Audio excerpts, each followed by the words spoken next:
നമസ്കാരം, ഇൻസൈഡിലേക്ക് സ്വാഗതം. യൂത്ത് കോൺഗ്രസ് പ്രവർത്തകർ ശക്തമായി തന്നെ ഇപ്പോൾ ഡിവൈഎഫ്ഐ പ്രവർത്തകർക്കെതിരെയും പോലീസിനെതിരെയും തിരിഞ്ഞപ്പോൾ അവരെ ഒതുക്കാനുള്ളൊരു നീക്കം തന്നെയാണ് നിലവിൽ LDF കൺവീനർ കൂടിയായിട്ടുള്ള EP ജയരാജൻ തീരുമാനിച്ചിരിക്കുന്നത്. അതിനുള്ള വെല്ലുവിളി ഇതിനോടൊക്കെ തന്നെ EP ഉയർത്തിയിരിക്കുന്നു.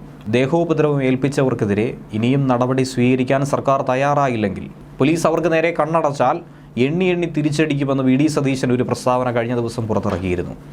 ഇനി ആത്മസമീപനം പാലിച്ച് നിൽക്കില്ല, ശക്തമായ തിരിച്ചടി ഉണ്ടാകുമെന്ന ഭീഷണിയായിരുന്നു സതീശൻ്റെ ഭാഗത്തു നിന്നുമുണ്ടായത്. അതിനെതിരെയാണ് ഇപ്പോൾ CPM നേതാവായ EP ജയരാജൻ രംഗത്ത് വന്നിരിക്കുന്നത്. പ്രതിപക്ഷ നേതാവ് VD സതീശൻ ഗുണ്ടായിസം വ്യാപിപ്പിക്കുകയാണെന്നാണ് ജയരാജൻ്റെ ഭാഗം.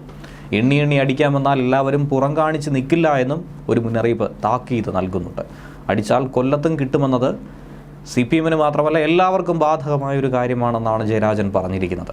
അടിച്ചാൽ തിരിച്ചടിക്കരുതെന്ന നിലപാട് തിരുത്തി യൂത്ത് കോൺഗ്രസ് മുന്നോട്ട് പോകുന്നുവെന്നാണ് സെക്രട്ടേറിയറ്റ് മാർച്ച് ഉദ്ഘാടനം ചെയ്ത ശേഷം പ്രതിപക്ഷ നേതാവ് പറഞ്ഞിട്ടുണ്ടായിരുന്നത്. ശേഷം ഇന്ന് കണ്ടതാകെ യുദ്ധക്കളം തന്നെയായിരുന്നു. പോലീസിനെ പോലും വെറുതെ വിടാതെ ശക്തമായിട്ടുള്ള ഒരു തിരിച്ചടി തന്നെയായിരുന്നു ഇന്ന് യൂത്ത് കോൺഗ്രസിൻ്റെ ഭാഗത്തു നിന്നും ഉണ്ടായത്. സതീശൻ പത്രസമ്മേളനം നടത്തി എണ്ണി തിരിച്ചടിക്കാൻ പുറപ്പെടുമ്പോൾ സതീശ എണ്ണി കണക്ക് തീർക്കാൻ മറുഭാഗമുണ്ടാകും, നോക്കിക്കോ എന്നാണ് ഇതിന് മറുപടിയായി EP ജയരാജൻ പറഞ്ഞിരിക്കുന്നത്.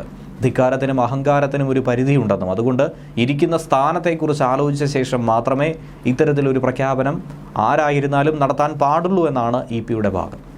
നിങ്ങൾ അടിക്കാൻ വരുമ്പോൾ എല്ലാവരും പുറം കാണിച്ച് തരുമെന്ന ഒരു ധാരണയും ഒരിക്കലും ഉണ്ടാവേണ്ട. ആ പ്രഖ്യാപനം തന്നെ സംഘർഷവും സംഘടനവും ഉണ്ടാകാൻ വേണ്ടിയിട്ടുള്ളതാണ്. അങ്ങനെ ഒരു നീക്കം ഒരു കാരണവശാലും കോൺഗ്രസിൻ്റെ ഭാഗത്തു നിന്നും ഉണ്ടാകാതിരിക്കുന്നതാണ് നല്ലത്. കേരളത്തിൻ്റെ പ്രതിപക്ഷ നേതാവാണെന്ന് മനസ്സിലാക്കി പിന്തിരിഞ്ഞു പോകുന്നതാണ് നല്ലതെന്നും EP ജയരാജൻ താക്കീത് നൽകിയിരിക്കുകയാണ്. ഈ സാഹചര്യത്തിലാണ് എന്ത് തന്നെ സംഭവിക്കുമെന്നുള്ള കാര്യം കണ്ടറിയേണ്ടത്. യൂത്ത് കോൺഗ്രസ് മാർച്ചിന് പിന്നാലെയാണ് പോലീസിനെതിരെ രൂക്ഷ വിമർശനം പ്രതിപക്ഷ നേതാവ് ഉയർത്തിയത്.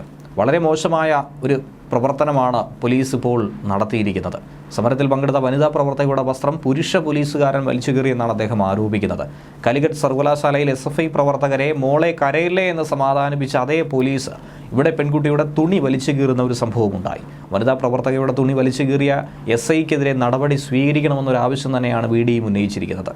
പോലീസിനെ ഇങ്ങനെ അഴിഞ്ഞാടാൻ വിട്ടിട്ട് സമാധാനപരമായി ഭരിക്കാമെന്നൊരിക്കലും മുഖ്യമന്ത്രി കരുതരുത് എന്നാണ് പ്രതിപക്ഷ നേതാവിൻ്റെ വാക്ക്. സർക്കാരിൻ്റെ തിരുവനന്തപുരം ജില്ലയിലെ നവകേരള സദസ്സ് തുടങ്ങാൻ കേവലം മണിക്കൂറുകൾ ബാക്കി നിൽക്കുമ്പോഴാണ് സെക്രട്ടേറിയറ്റ് അങ്കണത്തിൽ ഇങ്ങനെ ഒരു വലിയ യുദ്ധം, അത് പ്രതിപക്ഷത്തിൻ്റെ ഭാഗത്തു നിന്നും ഇങ്ങനെ ഒരു പ്രതിഷേധമുണ്ടായത്. പോലീസും യൂത്ത് കോൺഗ്രസ് പ്രവർത്തകരും തമ്മിലുണ്ടായ സംഘർഷം ഏറെ മണിക്കൂറുകൾ നീണ്ടു നിന്നു എന്നതാണ് ഇന്നത്തേത് ഏറ്റവും അധികം വേറിട്ടതാക്കി മാറ്റി നിർത്തുന്നത്. അതോടൊപ്പം തന്നെ യൂത്ത് കോൺഗ്രസ് നേതാവ് രാഹുൽ മാങ്കൂട്ടത്തിലും സാരമായി പരിക്കേറ്റു. നിരവധി വനിതാ നേതാക്കൾക്കും പരിക്ക് സംഭവിച്ചു. പക്ഷേ ഇപ്പോൾ സംഘർഷത്തിൽ ഒരയവുണ്ടായിട്ടുണ്ട്. സെക്രട്ടേറിയറ്റ് മുന്നിൽ സമരം ആരംഭിച്ച വലിയ സംഘർഷത്തിലേക്ക് എത്തിയ സംഭവമൊക്കെ തന്നെ ഒത്തുതീർപ്പിലേക്ക് കടന്നിരിക്കുന്നു.